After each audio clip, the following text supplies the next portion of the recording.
Friends, నా పేరు శాలిని. నేను గవర్నమెంట్ టీఎం స్కూల్లో చదువుతున్నాను. ఇప్పుడు కుక్కకి మనిషికి విశ్వాసం ఎంతుందో చూద్దాం.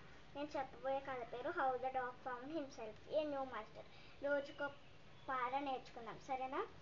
Dogs were once their one master and lived the way wolves do in freedom.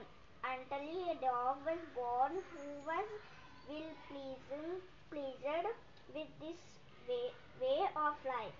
ఇప్పుడు కుక్కలు అడవిలో పుట్టేవంట. అడవిలో ఎందుకు పుట్టేవి? మన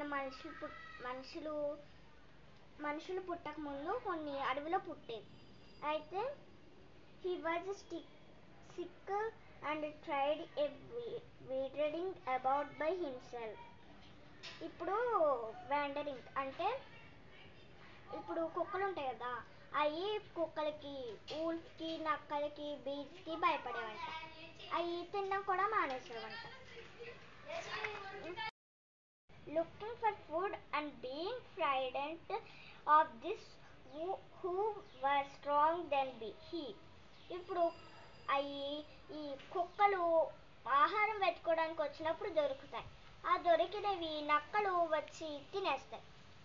అవి ఎంత పోరాడినా అవి క్షీణించిపోయి అవి వెళ్ళిపోతూ ఉంటాయి, గట్టిగా తినేస్తూ ఉంటాయి.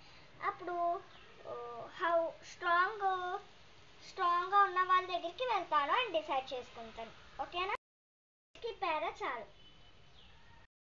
వీడియో నచ్చితే లైక్ చేయండి, షేర్ చేయండి, సబ్స్క్రైబ్ చేయండి. బాయ్.